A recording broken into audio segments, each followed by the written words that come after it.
Okay,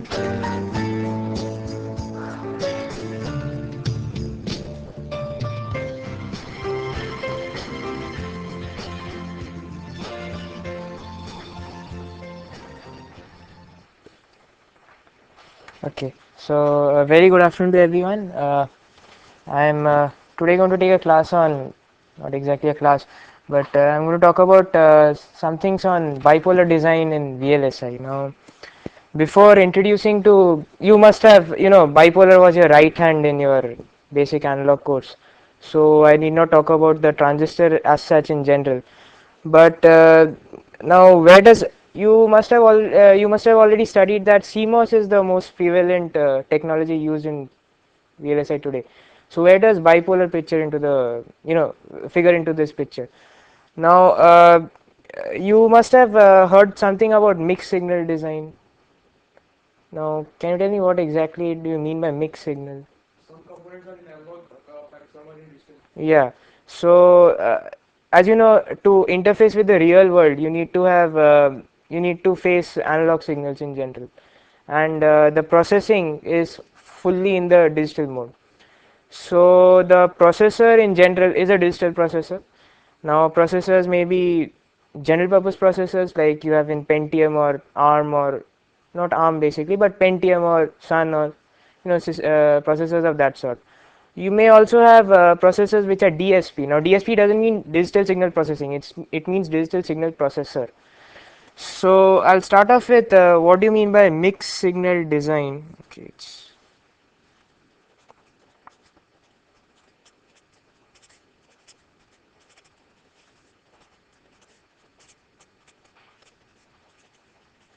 and you'll find that here bipolar transistors come into the picture. Now in mixed signal we're dealing with analog signals in general. This is interfacing with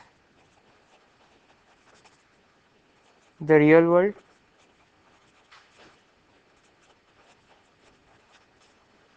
and digital signals for processing. Okay, now where do these analog signals appear? Uh, if I basically draw the block diagram of a mixed signal design or a mixed signal IC, it's I won't call it a very specific IC here, but it's more of a general IC. If I draw the block diagram, this may be a power management unit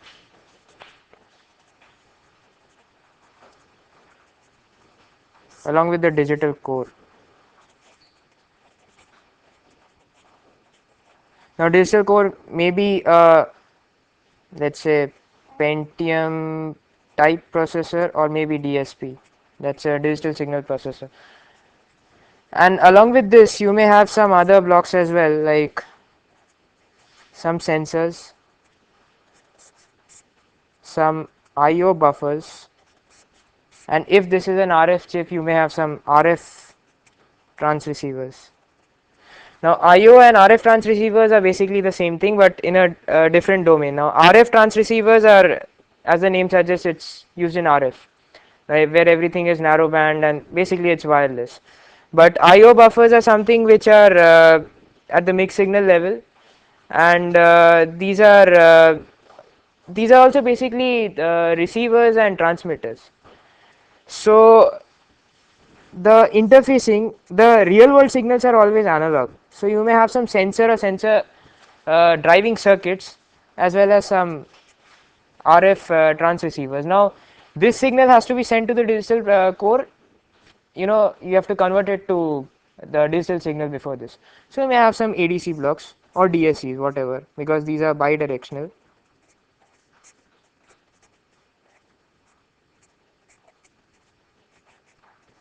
And then finally it goes to the digital core. Now what does power management do?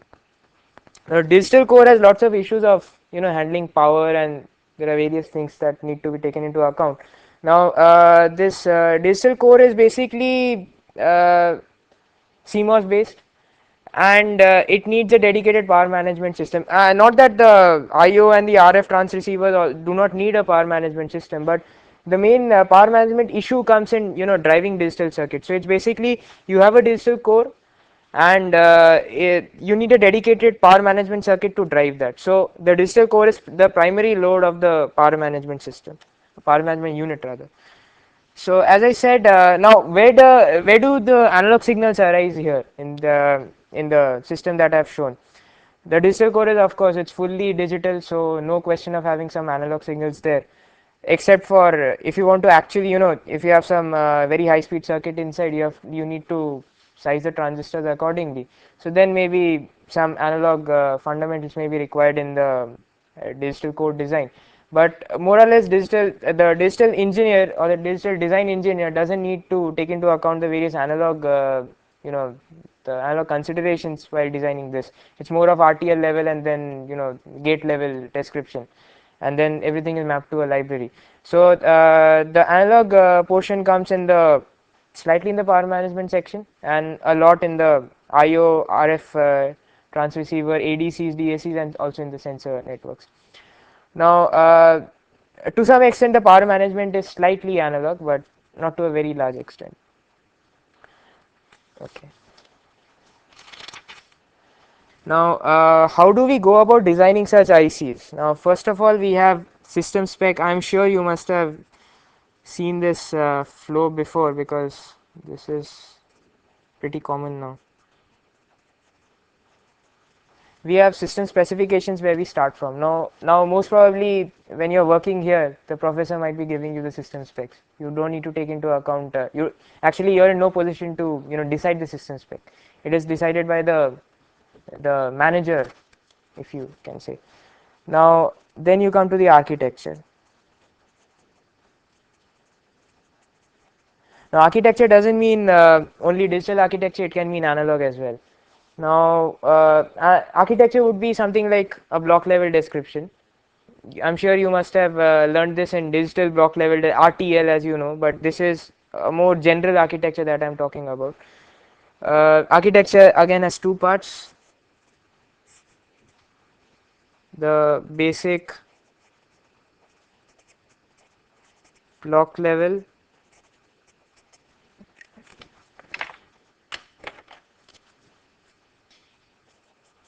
in analog, level in digital. Okay, now this would mean RTL, register transfer logic. Now, basic block level in analog, I'm going to focus more on that, because RTL is not something that we are going to discuss here, especially in a bipolar class. So basic analog block level would mean simulating the whole system in a block level format. Commonly used softwares would be something like Simulink in MATLAB, or something of a system level description, not Cadence, certainly not Cadence. And then finally we go into the transistor level.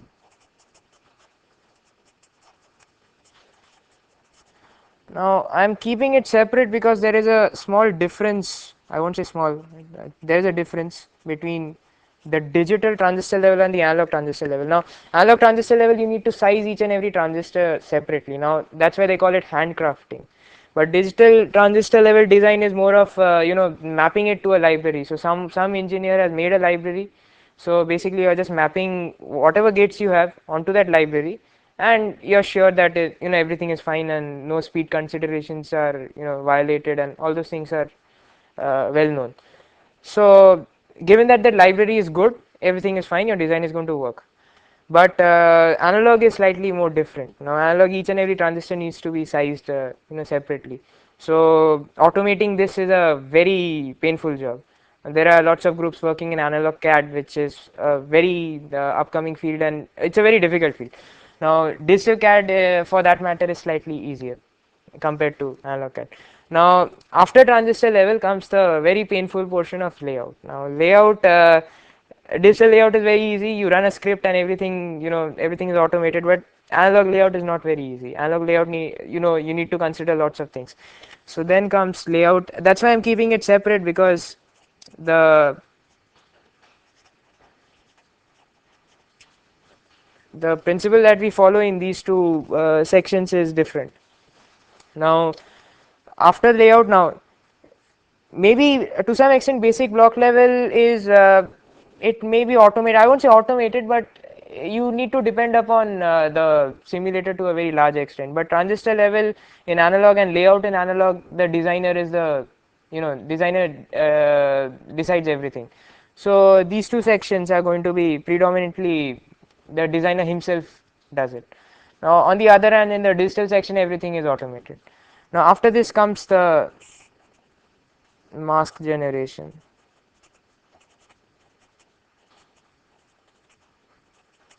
and then the chip is made, and then finally you are testing it. So in a mixed signal design, as you can see, there are two flows, parallel flows. One is the analog flow and one is the digital flow. Both are, I would say, both are the same basically, but there are some things which are difficult in, I won't say difficult, but painstaking in analog. So that's why people are a little bit afraid of analog. Now okay, between layout and mask generation, there are lots of issues. Now, there is a term called tape out. You must have heard of that. Now, tape out means if I have an IC, I'm going to send it to the fab. Now, the fab requires some rules to be, fab is following some rules, some DRC and density rules, and there are lots of things. You'll come to know when you are doing layout. So, I need to, follow certain rules, and then finally there is a, as you know, the all the files have a specific format. So here we follow GDS2 format. Now GDS2 is something which is industry standard, and generally all the fabs accept that file. So when finally what I'm going to send is a layout. Okay, so the design is not going to be sent to the fab, it's the layout that is going to be sent. Now the layout, finally it's going to be of a GDS2 format. Just like you have AVI, MPEG and all those things, it's a GDS2. Okay. So as I talked about mixed signal design, let's see the technologies available to us. CMOS is a predominant technology today. Then another technology, the CMOS SOI. Now IBM is a pioneer in this. They have developed lots of high performance processes in SOI. That's SOI means silicon on insulator. And then you have bipolar, which has become obsolete. But since there are many considerations, as I said, the main area taken by a chip is going to be the digital core. So obviously, in terms of area, or in terms of real estate, you are going to favor the CMOS portion or the digital portion in that sense.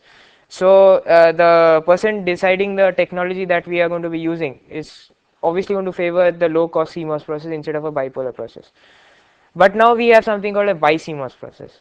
A BiCMOS would be integrating, not I won't say integrating, but having bipolar transistors and CMOS transistors together at the same time in the same process. Now the bipolar transistors have to be CMOS compatible. Now what I mean by CMOS compatible is that it should fit into the CMOS flow. The CMOS flow of fabrication. Whatever I was talking about was the flow of a design. But now there are some issues in there's some technology issues, so it needs to fit into the CMOS flow. So that's where we face a little difficulty. But anyway, people have been successful in having bipolar transistors and CMOS transistors together. So we have a bi-CMOS process. Now the beauty of bi-CMOS process is that we can have the digital core in CMOS. Power consumption is going to be very less, and then ability to integrate is going to be good. And in the analog portion, where we actually prefer having bipolar transistors, is again available to us. So that's why lots of companies are now going for BiCMOS implementation of the previous designs. Now there's another very interesting family of technologies that is coming up, that is 3,5 compounds, gallium arsenide and things like that. But those are still very expensive, and the main advantage that we have in CMOS is that it's cheap. So 3 5 compound process is going to be very expensive, and people don't usually go for it unless you're designing circuits at very high speeds. So okay, now I come to where we need these processes. For digital applications, CMOS is preferred, mainly power issues and integration. For analog applications, even though we have been able to, people have been able to build very good circuits using CMOS, but still bipolars are preferred. So that way, in analog applications, we have bipolar processes which are better than the CMOS counterparts. So reason being very high transconductance. As you must have already seen, transconductance in a normal MOS that we have 0.18 micron process in our lab, it's not very high. You can hardly get anything above maybe 10 millimho or something like that. So it's very difficult to have very high transconductance. In bipolar, transconductance is directly proportional to the current IC by VT. You don't have any problems there. And then the main issue is few non-ideal effects. Now, a MOS transistor suffers a lot from short channel effects, and there are many things that need to be taken into account. So, extensive modeling needs to be done before you start designing. So, non-ideal effects are going to come into the picture to a very large extent in MOS, but in bipolars there are some non-ideal effects, but there are few in number. So, you can actually calculate you can hand calculate everything and then put it in the simulator, and you may find that there is a kind of error, but the error is going to be small. It's not going to be as large as in case of MOS. MOS, it never follows a square law. In fact, it should not. These days, it's very difficult to have MOS following the square law. And then high FT. Now, this is at times this becomes the main issue while we are designing high-speed circuits. Now, high FT, I'm sure what you know what FT is. I won't go into the details.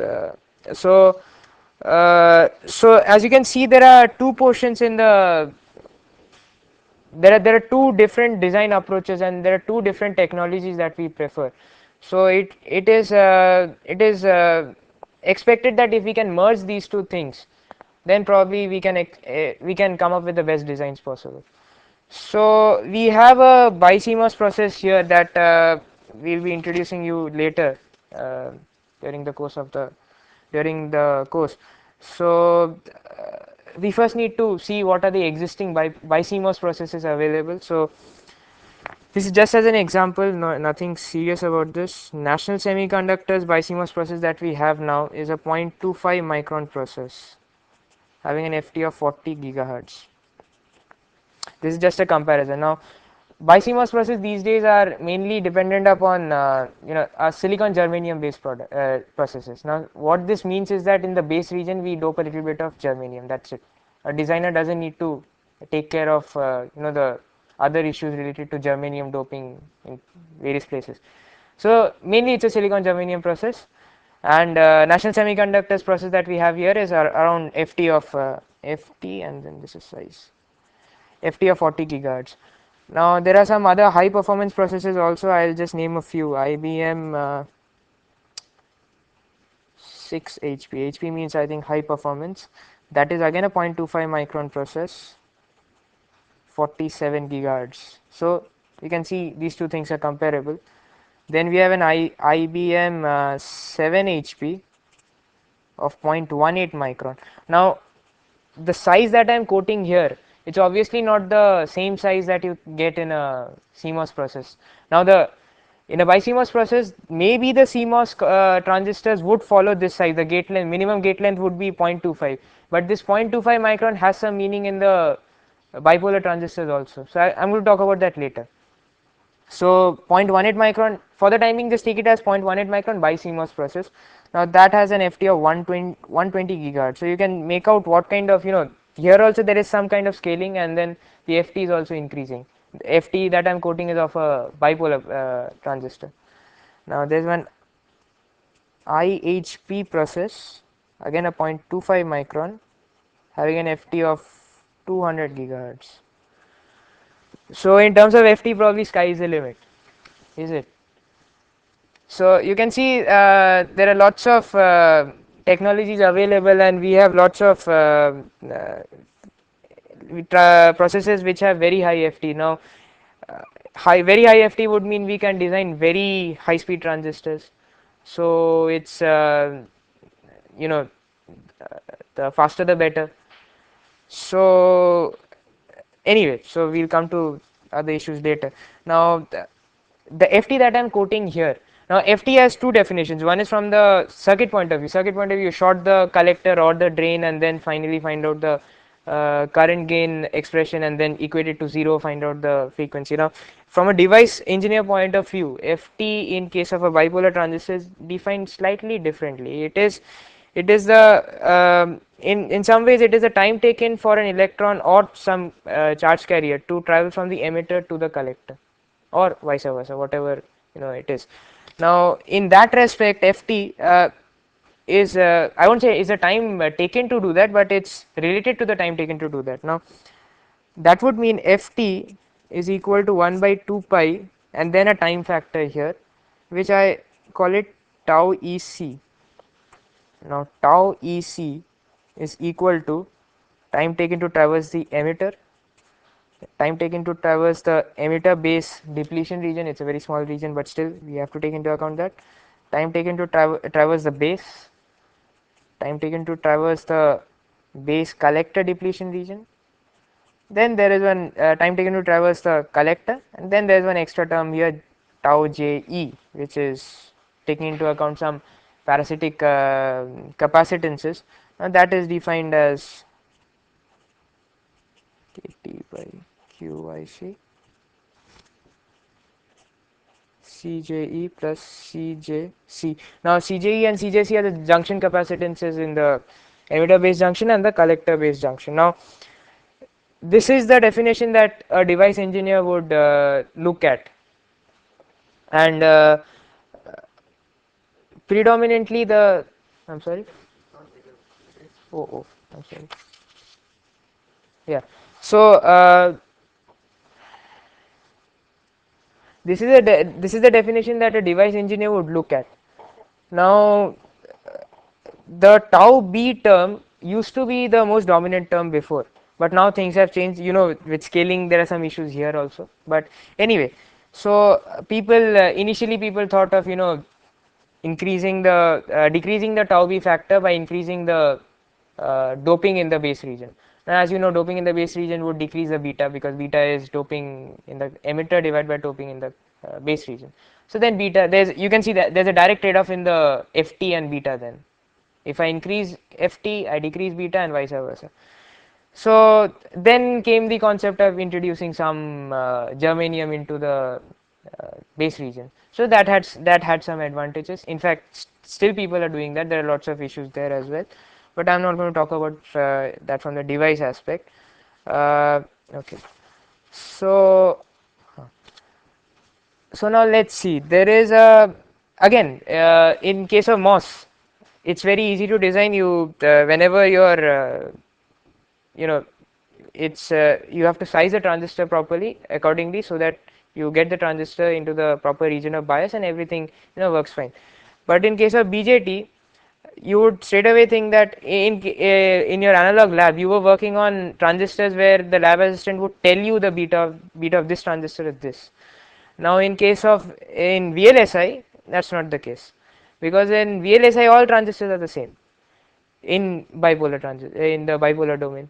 So if all the transistors are the same, I can just have the only thing that I can do is I can size the transistors to some extent. It's not as flexible as in MOS, and I can also have parallel transistors. So you must have studied in case of MOS, there is something called number of fingers in a particular MOS transistor. That means having parallel MOS transistors to stack together, and then that effectively increases the effective W, and then you can design it accordingly. So in case of bipolar also we can do the same thing. We can have parallel transistors, parallel BJTs. So proper sizing is very easy to do there. But effectively the transistor material inside remains the same, because it's a same wafer, the same amount of doping in various places, so that remains the same. So where we need to see is that the current that we are burning is going to decide our ft and beta. Now you must have seen this curve. It's a approximate curve for beta versus IC, right? So this is from the basic device knowledge. You must have studied this. Now there is something similar in case of ft also, that also you must have studied. But anyway, I'm going to superimpose both these curves now, something like this. This is for ft, this is for beta. Okay, now this peak and this peak, this is not a peak exactly, there's a plateau, but you can approximate it by a smoother curve, and ft peak and beta peak may not be the same. Now this ic is actually it's jc, it's the current density. So ft peak and beta peak need not be the same. So for different processes, we may have different JC values for which you can get FT peak and beta peak. Now the process that we'll be using here, the FT peak, you can just note down. I'll explain this number later also, because in the lab it may be useful. 0.65 milliamps per micron, and beta peak is at around 0.4 milliamps per micron. Now JC should be micron squared, but I'm going to come to this figure later. Just note this figure down. Now this means if I am burning certain amount of current, only then can I get oh, only then can I get the peak FT, and likewise for beta. Okay. Now you must have heard about BSIM 3 models. No. Okay. Now the MOS models are, it's basically in Berkeley, there was a group. They were the pioneers behind MOS modeling. Now, BSIM models originated there. BSIM stands for Berkeley Short Channel EGFET model, something like that. So there are lots of versions after that. BSIM 1, BSIM 2, BSIM 3, then BSIM 3 version 3, and then latest BSIM 4 has also come up. So if you want, I can show that to you in the lab. There are certain files where you can actually see the numbers which are going to decide whatever current and whatever voltage you are getting at different nodes of the transistor. So basically it's a transistor model. It's a very complex transistor model. So it's nothing like the small signal model that you have. So there are lots of current sources, lots of capacitances here, and there are lots of resistances. Everything has been taken into account. So in a MOS equation, the square law equation, you may have very few independent parameters. But here in a BSIM model of a simple NMOS, there may be around 150 parameters just to decide the total amount of current flowing. So likewise, as modeling is if the modeling isn't right, there's no chance your circuit is going to work. So modeling is the basic foundation of your circuit design. So BSIM was for MOS. Now what do we have for BJT? BJT, there are lots of models again available. BSIM wasn't the only one. There were lots of other competitors also, but BSIM survived. Now here we have close competition between VVIC, Mextram, and SGP. Now SGP is Gummel Poon model. You must have heard about Gummel Poon. So it's that SGP. Then Mextram is another model, and VVIC. Now we'll be using VVIC in our lab. Even though SGP models for certain transistors is available, but VVIC is more accurate. There are lots of advantages of using VVIC. So we'll be using that. Now I'm sure this is going to be some kind of a repetition for you, but I'll just repeat. So this is the basic NMOS. Now BiCMOS process is mainly NMOS based. Sorry, NPN based. It's not PNP. PNP transistors are usually not favored, so we use NPN transistors. So if we have to use a PNP transistor, then probably we can use PMOS, because again MOS transistors are available to us. So basic expressions would be GM is equal to IC by VT, and R in or R pi, whatever, is beta by GM. R out is going to be VA by IC, and these expressions are known to you. Now this transistor, as it's not just simply some doping done here, and it's not simply two junctions. In VLSI there are some extra things that come up, some extra parasitics that come up. So let me just, instead of having this symbol, let me just modify this symbol a little bit so that I can include some of the non-idealities here. So all these expressions hold for this case. So let me just introduce one RE. Okay, RB here. There's one RC also, but for the timing I forget about that. Let me introduce a cap here, C sub.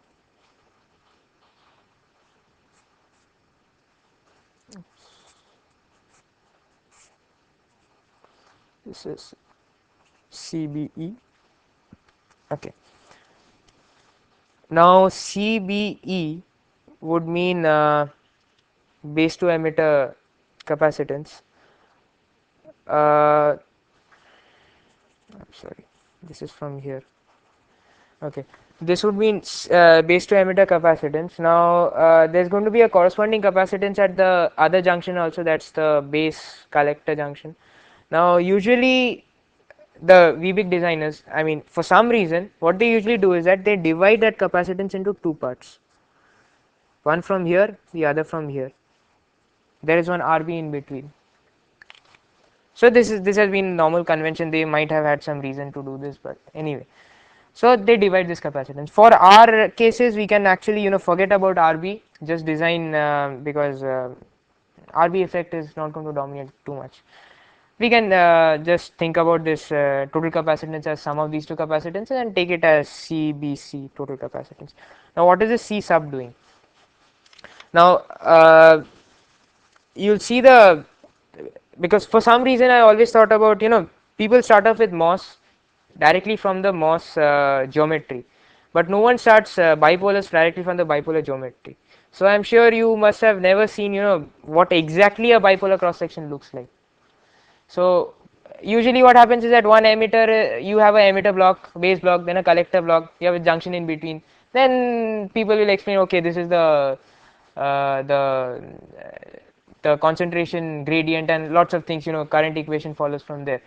But it's better to look at from the exact geometry of bipolar. It's very difficult to derive the equations, but anyway, just to look at it and appreciate what each and every doping region does is important.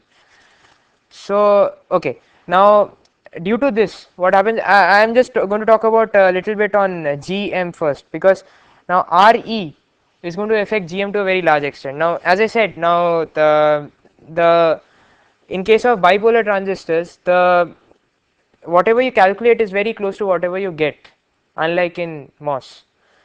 But this RE affects a DC condition to a very large extent. Now, what exactly you get is GM effective is equal to GM upon 1 plus GM RE. So we are going to discuss this in the lab. Now RE has some specific values depending upon the transistor geometry. Given a process, you can extract those RE values, and then GM can be found out by IC by VT, and then you can find the effective GM, and then you can design the this thing circuit properly. So I'm going to come to the steps in designing the circuit later, but this is just as an information I'm giving you. Okay. Now, before I had mentioned those two figures, zero point 0.4 milliamps and 0.65 milliamps for FT and peak beta. Now let's see some other. Let's see some other values also. Uh, okay. Now 0.25 micron that I mentioned by CMOS process that we have here.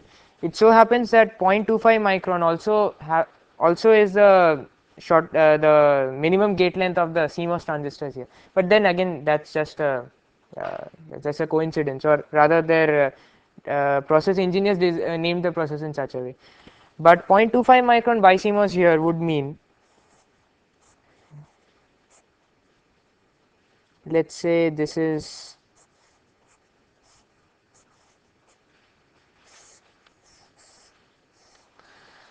This is the transistor, this is the collector,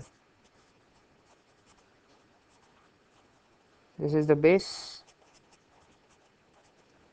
this is the emitter. Now what is fixed is this 0.25 micron. This width, emitter width is fixed. Now what we can vary is this thing, that's the emitter length. Now all these sizes also, are units of this. So 0.25 micron by CMOS would generally mean a 0.25 micron width of the emitter region. Now as you know, in case of MOS, W and L are the two things that you can change. Here you can't change 0.25 micron, it's fixed, you can't do anything about this. You can change this, and this is also you can change it in a discrete manner. You can't have lots of any value of L. So the values that are available to us here are 0.4 microns, 1 micron, 10 microns, 20 microns. So looking like a log scale here, but the thing is, if you want, let's say, a transistor to have size 8 microns, then what do? You can have 8 parallel transistors of 1 micron each. So this is one way of, this is exactly following from the MOS principle. MOS, you have parallel devices, you can scale it accordingly. So this is what you normally do in BiCMOS. Okay, then there's another thing. Uh, as I spoke about RE before, now the emitter resistance. Now emitter resistance is going to play a role wherever this L is going to be small, because emitter resistance is basically the resistance offered by this region. If I see it in a three-dimensional fashion, this is the resistance. If I go down, that is the resistance exactly to the from the contact to exact intrinsic emitter is going to be the resistance that is coming into the picture. Now that RE is the RE that we are talking about, the resistance of that portion. Now that RE is highly dependent upon what is your length here. It's going to be like parallel resistances if I increase the length. So by selecting larger devices or by increasing the length of the devices, I can actually decrease the RE to a very large extent. So here there's a very interesting issue that comes up. Now there's a comparison between, let's say, 10 micron device, one 10 micron device, and 10 1 micron devices in parallel, which will have RE less. It so happens that in this particular process, 10 parallel devices have RE less. So there's no, I won't say there's no hard and fast electronics involved here. It so happens in this particular process we have this advantage of having parallel transistors and decreasing the RE. Okay. Okay, now this was a bipolar transistor. Let me call this emitter, base, collector. This is from the top view. It need not be, the emitter need not be at one side. It can be at the center also. There's no hard and fast rule. In fact, we may have two base contacts, because if you remember the FT is mainly defined, as I told you, mainly dominated by the transit time in the base region. It used to be, at least in normal bipolar transistors, it used to be. Let's say it is valid for even the silicon germanium transistors now. If we increase the base contact, so obviously, as I said, there is a RB resistance in the base, so that is going to affect your, that is basically just a modeling of the delay in a way in the base region. So if I decrease that resistance, so obviously my FT is going to increase. So we have a provision in this particular process. As I said, this is for the emitter length, then base contacts.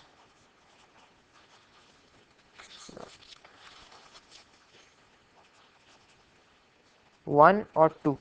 We can have only one or two contacts, not more than that. So two contacts would mean emitter in the middle, yeah, base on either side.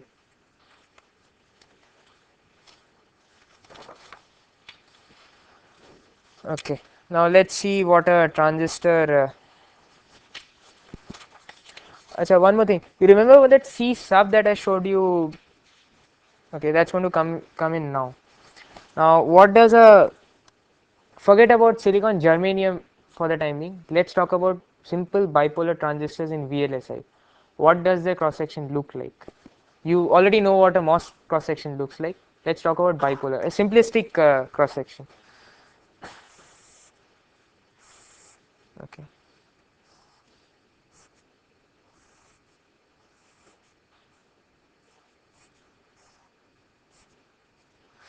Generally, I don't know the exact reason for it. Generally, we have a p-type substrate. So, in case of CMOS 9 also that we are using, it's an N-well process, because NMOS transistors don't need any isolation, PMOS transistors do. That means PMOS transistor, the well has to be isolated from the other transistors. So here also let's start off with a p-type substrate.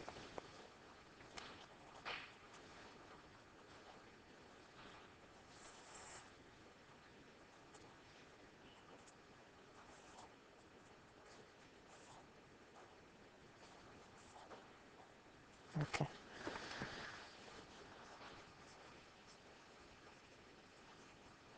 As you can see, I've interchanged the contacts here. Emitter, it could have been either way. Emitter could have been here, base could have been here. It depends upon the designer actually, or the layout engineer. Now, this is the emitter region. We have an N plus region here. Actually, the base is this region, and then we have the collector. Now, collector often, this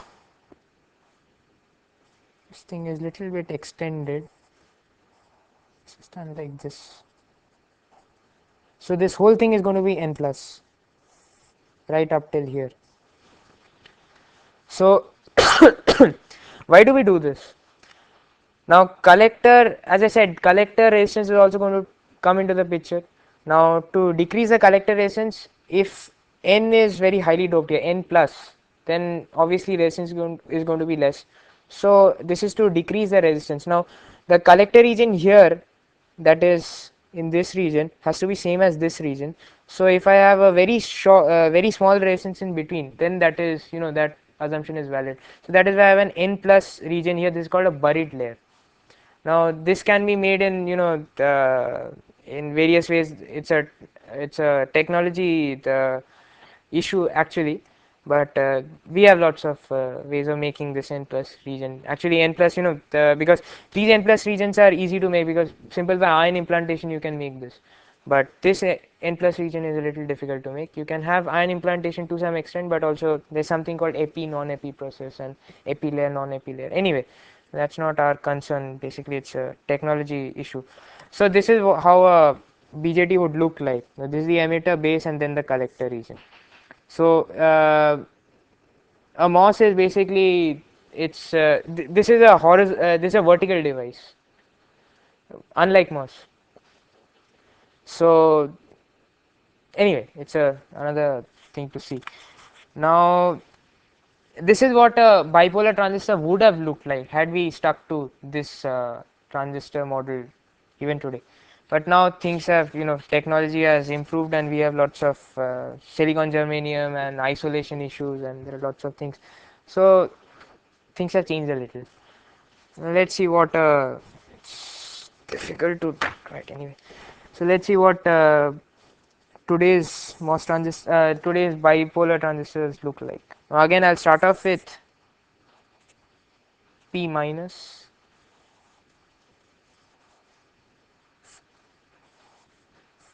Acha, you all know what is isolation?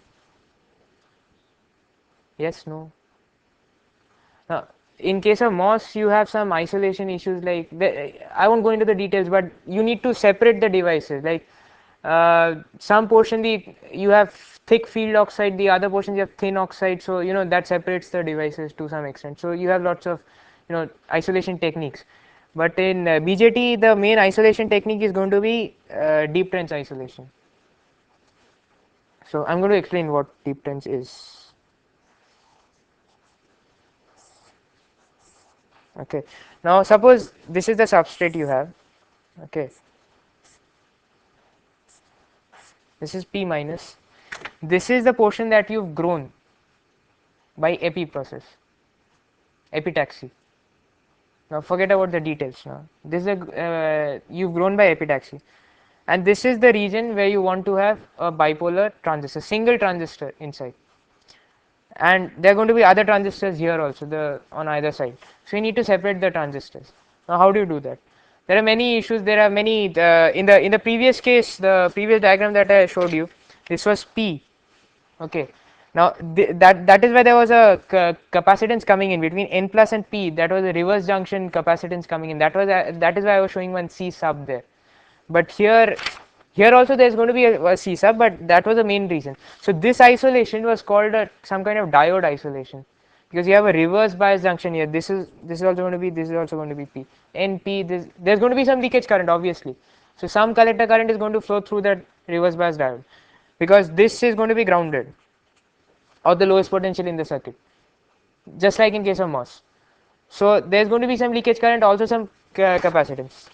Similarly, here the isolation is called deep trench isolation. What you do is that somehow there is a trench that we have in the silicon wafer itself, and we deposit polysilicon inside. So this region is basically polysilicon.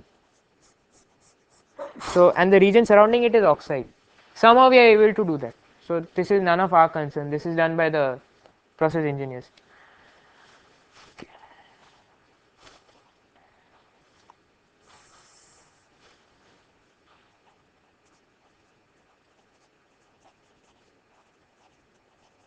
Then N plus sub collector region. This is similar to N plus buried layer.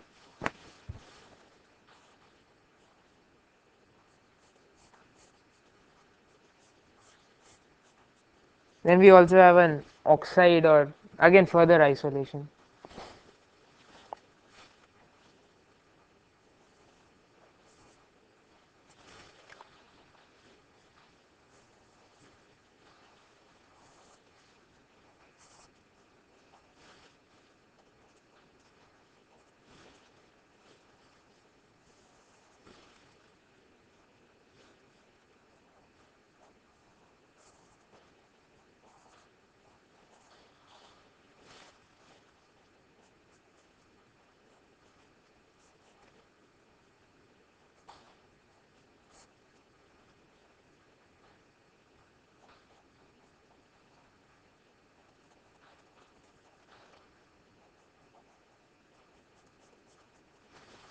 Okay.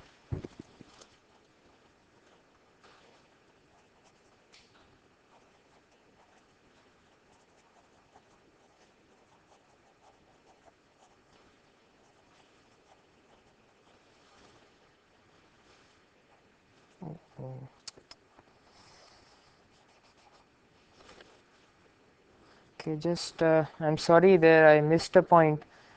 This region is going to be N plus. This is not oxide.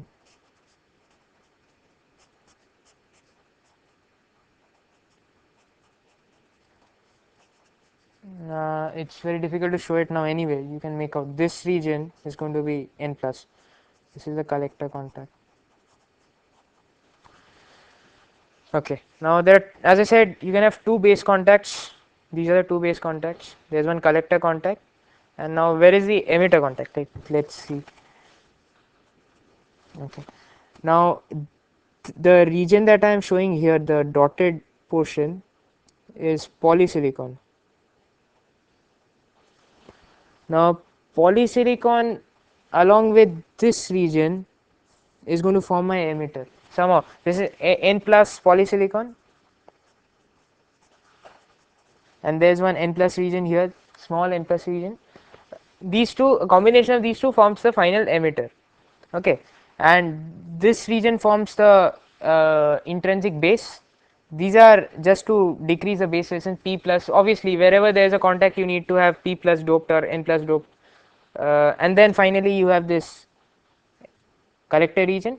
Then this is just like a buried layer. Then you have N plus here. I'm sorry it's not very clear from this diagram, but you have an N plus here. So basically the collector is this region, and this is acting like a low resistance path to the contact.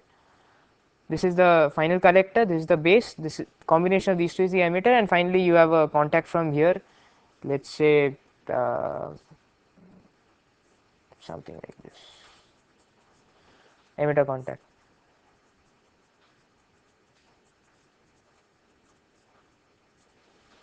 Okay, now this is a self-aligned process. Now you can just keep a note, no need to go into the details of what is self-aligned and all. In processing, having a self-aligned transistor makes it easy to have a good transistor. This is again self-aligned, and then you have a, it's not very much different from a MOS. As you can see, there's a polysilicon in between, then two doping here, and so it can be integrated with a CMOS flow. So here the emitter is made up of N plus polysilicon. N plus polysilicon. N plus polysilicon, a little bit of this silicon. This has some advantages from the device aspect.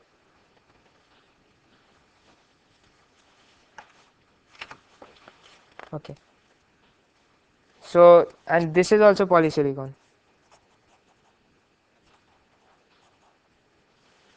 What is the use of this display? for isolation. So why not use a simple silicon dioxide display? You could have used, there's another issue, that's another method, but this is found to be better than that. Okay. Now let's see the, if I can just sum up, what are the design steps that you need to take in when you are designing a bipolar, designing on bipolar process. Suppose you have a normal, let's start off with a differential amplifier. You have a differential amplifier, you need a certain kind of gain from it, you know what is the gain, you have a certain power budget in mind. So let's start off with that. Let's see how this can be done. You decide the gain of that particular stage.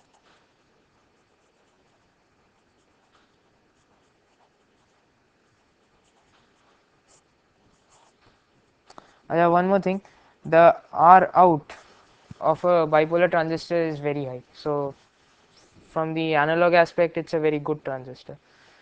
So VA by IC is going to be very high, so in normal cases, in your normal calculation, you can actually neglect R out.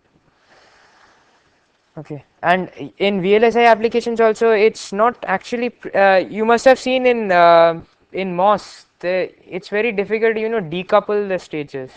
The stages are always DC coupled, there's no decoupling capacitor in between. In bipolar, in your analog lab, you must have decoupled various stages to get maximum gain or set the bias point properly and everything. But in VLSI also decoupling is possible, though not very popular. It can be done here. You can have some biasing resistors and some capacitors like this. But anyway, that is just to fix the bias point. Okay, and normally the VBE is in discrete devices, you take it as 0.6 to 0.7. In here you get the VBE ranging from 0.75 to zero point 0.9 also. Okay, now if this, forget about these for the timing, I'm just concentrating on the main transistor here. So you have decided the gain here,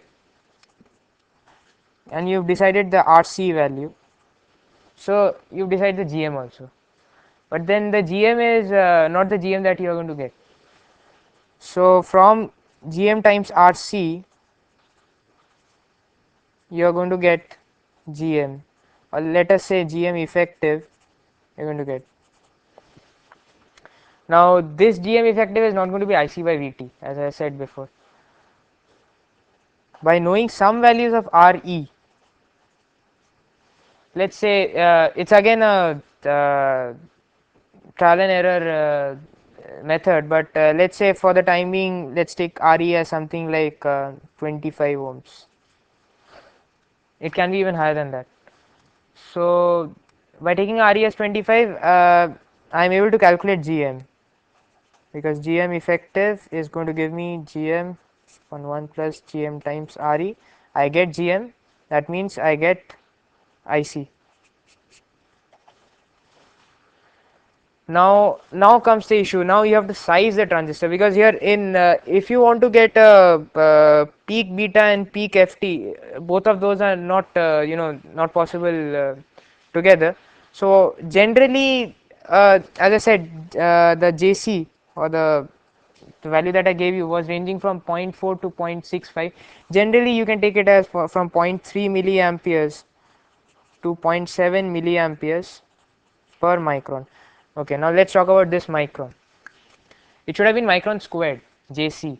I've taken this as micron because I've taken the 0.25 micron into account. So 0.25 micron is given to me. So this is the it's wrong to call this JC. It's not the current density. It's current per unit length. Because 0.25 micron has been assumed. So by knowing the amount, if I know IC here, I can actually have the length fixed by fixing the current per unit length between these two values. So this is going to give me the length. Width is already fixed. So that is why I was saying this is zero point 0.7 milliamperes per micron. So generally beta varies from 230 to 300. That's again, I don't think it's very difficult, very different from the beta that you get in discrete devices. It's almost the same. And then FT here is 40 gigahertz.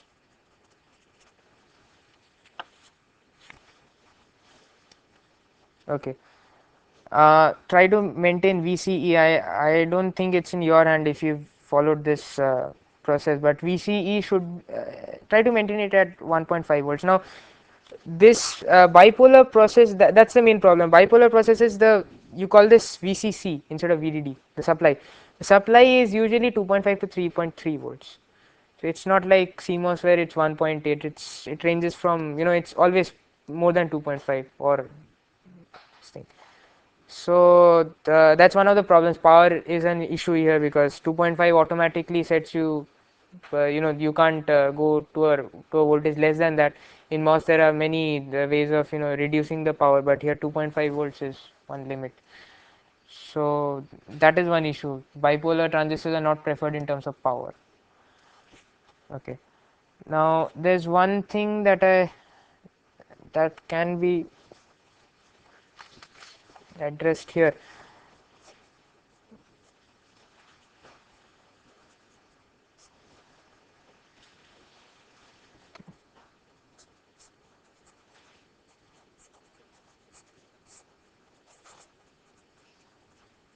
This is the input.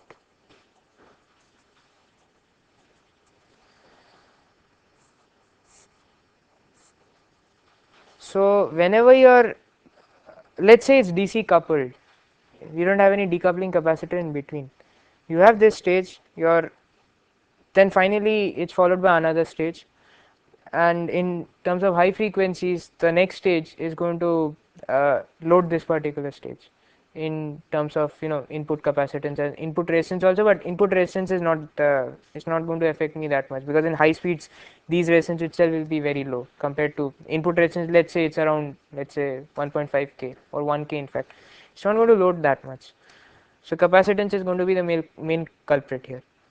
So in MOS, in 0.18 micron, capacitances range from it. Of course, it depends upon the width that you've selected, but it generally varies from let's say 50 femtofarads or even less to maybe 100 femtofarads. It depends upon the width, but the general width that you have is around this much. But in case of bipolar, if you load it with a similar stage, the capacitance is going to be much more than that. It's going to be something like 200 femtofarads, which is again bad for your circuit performance. So normally, what there is a popular method of doing away with that issue is you can load it with emitter followers. Now you must have simulated some source follower circuits in MOS where the gain is much less than 1. It's not even close to 1. There's a huge difference between the two. But in case of bipolar transistors, that's not the case. Gain is, you get a respectable gain. I mean, not gain, but you get a respectable amount of signal out of the output. Its gain is close to 1. So that gives us an advantage. Plus, there's another very interesting issue here. The emitter follower has a very good drive strength. So it can drive a very large capacitance and a very small resistance. and also the input impedance, the R in, is going to be very high. You all know about that. There is another issue: if the gain is close to 1, where is the capacitive loading going to take place? There is a capacitor here. Apart from the parasitic capacitances in this node, there may be some routing capacitances here, but there is going to be a capacitor between this node and this node. If the gain is 1 from here to here, where does this capacitor figure? It's like this node is at a certain voltage, this node is also at a certain voltage, so there is no need of having a capacitor here. It's like this capacitor is redundant. But that's not the case, because that's assuming that gain is exactly equal to 1. It's not exactly equal to 1. There may be some effect, but anyway, so you can see the loading is much less. So, and this stage itself can drive a very large capacitance. So it's a general design principle in case of bipolar transistors, is that you can actually follow, you can load the stages by an emitter follower, so that you can get a respectable, bandwidth out of it. Because finally you are going to need these circuits only for high bandwidth systems, not for small bandwidth systems. MOS is enough. Okay. And if there are some biasing issues, you can also have, some resistors here and again decouple them, because that is just AC coupling, because this capacitor is no way going to affect your signal. It's just a shorting capacitor. So that is just another variation. It's not very important. Okay. Now let's see. So whatever I've talked about now is signals. Whatever talked about now is bipolar transistors or bipolar design in general in analog and mixed signal design. Now let's see what kind of signals we encounter in analog and mixed signal. You must have done analog communication by now, or you haven't done. No communication courses up till now. Okay, actually one course behind as compared to what we were. Anyway, so there are some certain type of signals that we deal with in such systems. Now it's important to know what are the features of those signals. Now the digital core is going to deal with only digital signals, so we forget about bandwidth and all those issues there. Analog is going to deal with two type of signals. One is going to be broadband, another is going to be narrowband. Okay.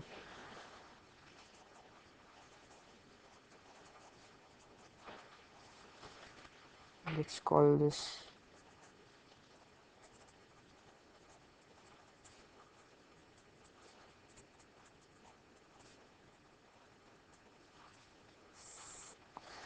So digital core is going to be dealing with only digital signals, strong 0 or a strong 1. Analog portion is going to deal with broadband or narrowband. Okay. Now if I go back a few slides, let's say this one. Now here we had two blocks, IO and RF transceivers. Now I won't say we have these two blocks in the same IC. It may be, one IC is IO based, the other IC is RF based. Now IO can be a long distance communication or short distance communication. It can be both.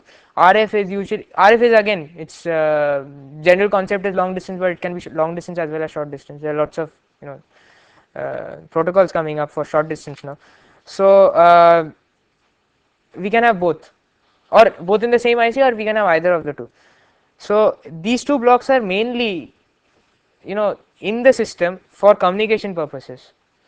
So we have this chip, that this chip needs to communicate with the outside world, with the real world signals. We have some sensors, sensors are something else, but here we need input itself is a signal. Sensor, the input may be some light or some other thing, but here input itself is going to be a signal, and that signal has traversed a very long distance, or is coming from a very from some source very close by. So basically these two things are required for a communication system. Okay. Now in such in such systems, the issue arises: what kind of bandwidth or what kind of signals are we facing? Generally RF systems face narrowband signals. Now we have some modulation schemes, and I'm sure you must have heard of those. We have some modulation schemes where the input signal is limited to only a certain band. It's not there throughout. we have some schemes where the input spectrum is very large. So where the input spectrum is large, we call it broadband. Where it is limited by some modulation, it's called narrowband. So narrowband also, there are lots of modulation schemes. I'm sure you'll study about those in communication systems. But mixed signal design is, I won't say it's only broadband, but to a very large extent it is broadband. Narrowband is, I'm separating now mixed signal with RF. RF is going to, people are going to talk about RF later during the course. They're going to go into the details of RF design. But RF is mainly narrowband, and for narrowband you need to have tuned systems. So the front end needs to be tuned at the center frequency of, that's basically the frequency of modulation. So let me talk a little bit about broadband. So I'll end this class shortly after that. This is just a deviation from the topic, because I thought mixed signal design we need to concentrate on this first. So broadband has large bandwidth of signal and also large noise bandwidth.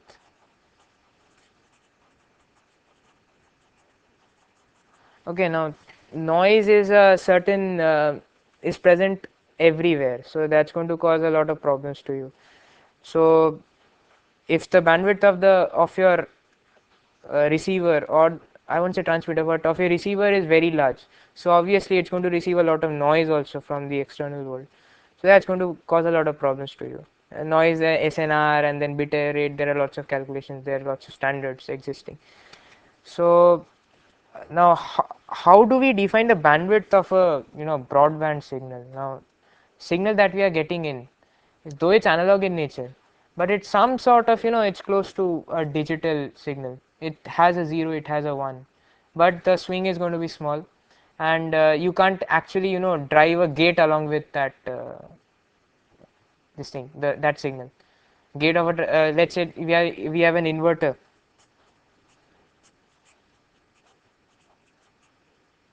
Okay, and somehow we biased it properly. Biasing is a very big problem in an inverter. Somehow we biased it properly, and let's say we are feeding somehow we are able to feed that signal in. That signal is again a digital signal, but the swing is going to be very small. Let's say 0.1 VDD, biased at 0.5 VDD. Somehow we have been able to do that. There is a capacitance here. Do you think this gate or this inverter is going to somehow work? Because digital circuits require a high swing, a very strong signal at the input. This is not a strong signal. It's coming from very far away, or even if it's coming from a very source which is very close by, because of various issues, power has to be small and all those things. The swing is small.